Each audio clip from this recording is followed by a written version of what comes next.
Hello, this is Aaron Sparrowhawk, 4.1 Ethical and Legal Considerations. So firstly, let's define the terms of ethical and legal. Ethical is following accepted rules of behaviour, morally right and good, and that was by Mark Webster. That was his definition in 2009. On the flip side of that, you've got legal, which is a set of rules everyone has to obey. What you personally believe doesn't account for anything, and again, that was Mark Webster in 2009. So, during the Second World War, many scientists working for Germany were sent to Nazi death camps. During their time, they would conduct tests on prisoners and workers. Most of all these tests were extremely unethical, and if conducted today's times would be considered as extraneous legal problems. In 1947, the Nuremberg Code was put in place for all scientists. These were a set of rules that scientists had to stick to, and these were then applied in 1964 by the World Medical Association, and as a result of these, almost every experiment is both legal and ethical. There are two key scientists that I'd like to put out just before we move on. Zimbardo did the Stanford prison experiment, which was both legal and unethical, and Milgram did the electrical shocks, which is both legal and unethical. So these are two people that almost went against the 1964 World Medical Association. Obviously you see on the PowerPoint is Helsinki there. That's just another area where it got slightly changed between the World Medical Association in 1964 and the Nuremberg Code. So, BASES. BASES stands for the British Association of Sport Exercise Science. BASES is a professional body of sport and exercise science in the UK. BASES sees 5 roles within themselves. The first is promotion of research in sport and exercise science. B is the encouragement of evidence-based practice in sport and exercise science, the distribution of knowledge in sport and exercise science, the development and maintenance of high professional standards of those involved in sport and exercise science, and finally the respiration of interests of sport and exercise science nationally and internationally. They have 8-step code of conduct. First is structure, then it goes to ethical clearance, which you'd get when you get cleared to do the test. Informed consent and confidentiality from you and your participants. Data protection, protecting the data that you've collected. Competence, being competent and actually allowed to do the test and understanding what's going to happen. Officers, disciplinary procedure, if that happens, and if that need be. So, explain ethical and legal considerations in research. So first off you have BASES, which is almost like a guideline, a set rulebook, if you will, of what we follow. Then you have Institutional and Ethical Review Committee. These are a group of people that will decide whether your test will be against any laws or ethical right, and they will have the final say in whether or not the test will be done or not. Ethical clearance is almost the grade of what, if you do have ethical clearance, you can do your test. You don't have ethical clearance, you can't do your test. It's as simple as that, really. You also have your risk-benefit analysis when taking these into consideration. This is where you'd balance out the risks of the tests you're doing against the benefits. So, is it worth doing if you're going to put a large amount of risk for a little benefit? They need to be volunteers, so that you can't pay any participant. It has to be voluntary. And that can then also lead to deceit through others. Informed consent. Every researcher will have to have informed consent from at least the participant, and possibly parents depending on their age and if they're a minor. Every participant has the right to withdraw at any time during the testing. Most tests you would do a health and medical screening questionnaire, almost all of them, to see if they need any dietary requirements and if they've got any health problems. Also need a participant disclaimer. This is where the participant has to read all about the test, what will happen before, during and after the test, and they've decided they still want to do it. They sign a legal document, and if there's any injury, the researchers can't really be liable for it. Equality and impartiality. This means that every participant has to be treated equally, but also they must both be fully disclosed on the test. If you tell person something but not the other, then this isn't very fair on one or the other, telling somebody one thing and not the other for the participants. Also you have researcher responsibility. That is the researcher's responsibility to ensure they are fully trained on what they're doing in the test and they have full knowledge of what to expect to happen. Deception, you cannot trick, pay or harass your participants, and you cannot lie to them or hide anything during the test and before the test as well as after. Health and safety, this is where the researchers have to keep the research as safe as possible, and they've completed all risk assessments at least once, at least one researcher needs to be fully trained in first aid. confidentiality and anonymity. Participants should be told all info will be kept confidential and nothing will be shared or posted without the participant's consent. You have data protection, which again is looking after your data. All data must be kept safe and encrypted. And finally, scientific misconduct, which is the expertise and reputation and an action which compromises the industry of scientific research, such as fabrication of data. You can't fabricate or lie about your data. And on the flip side to that, you have your consequences. One would be ethical training. A consequence of not sticking to the rules and considerations could be having to go back onto ethical training courses which are done over a 2-week period. You have law and prison sentences, where if it was appropriate, prison sentences can be given out. This usually happens when the test causes high levels of physical or mental pain to the participants, or they haven't stuck to data protection acts.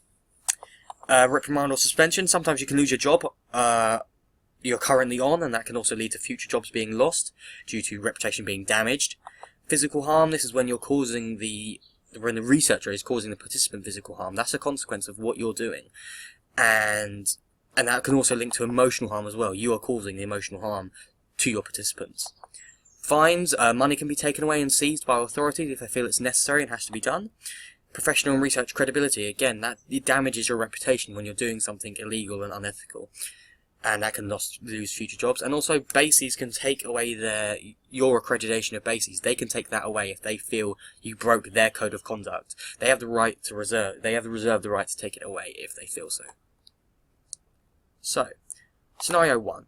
Effectiveness of punishment in youth training activities is what the researcher wants to experiment. The children all know what's going to happen, and most of the parents know as well.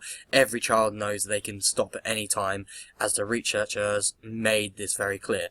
So, right to withdraw. All participants have the right to withdraw at any time. They've made that clear.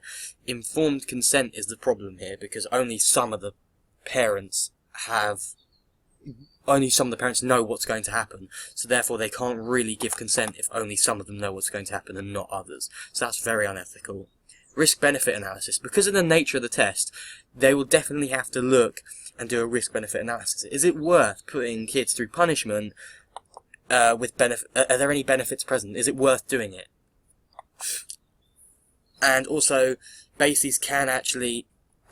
At times, you're going to have to look at the code of conduct. Is this right to conduct the test? And now we have this. Is it right to actually do this? The consequence of this could be physical harm. If the test is done improperly, it can cause harm to all participants, and if punishment is too strong, it can leave lasting damage. And that's the same with emotional harm. If the data is being shared, or it can lead to psychological harm if you're punishing them too hard. Prison sentences, because this is with minors, it's such a delicate thing. It can actually lead to prison sentences if you're punishing them too hard, or if you've left physical and emotional harm on them.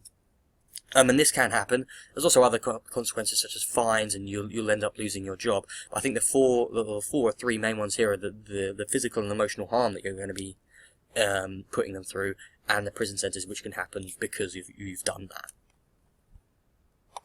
So scenario 2, the effect of Lucozade on young football performers to see overall improvement is the nature of the test through a local sports team. Names of the players and how well they did will be posted online. They will also collect health and screening questionnaires from players. So, firstly, they're going against the Data Protection Act. Data protection is a consideration you have to always take in, and that's bad practice by posting those online. They have to be kept secret under the Data Protection Act of 1998. Confidentiality. All data that has been collected from the questionnaire has to be kept confidential between researchers and participants. Nobody else can actually should have any access to the data, and this will be good practice if they do it. Medical and screening questionnaire. They've done that. They've done well in understanding their clients before conducting the test. This is good practice because they're taking supplements, drinks, and food, which can actually put somebody at risk depending on their dietary needs. For example, if I didn't do a questionnaire and I had everyone drink a litre of Lucozade, what happens if one of those is diabetic? What happens? It can lead to physical harm and can put somebody at risk. Finally, participant disclaimer. Participant disclaimer is likely to be used before the test begins.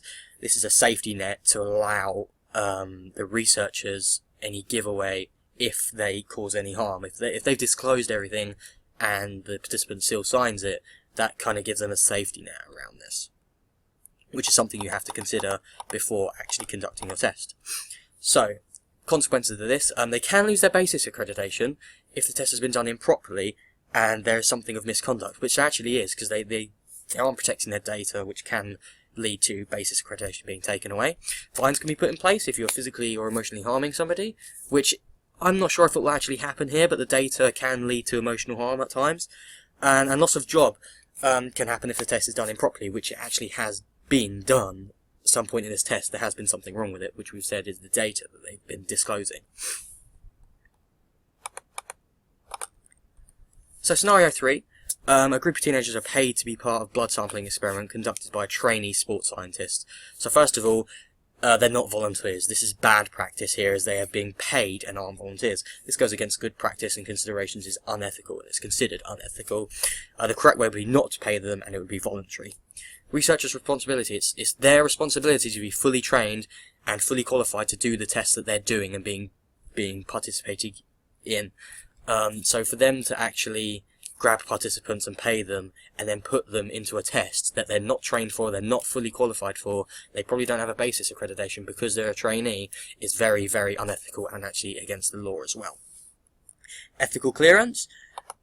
Ethical clearance is needed for any test. However, it's good practice to do your test with a fully qualified sports scientist, otherwise it's unlikely you're going to get clearance. So it's unlikely that this trainee sports scientist is actually going to get clearance before the test happens.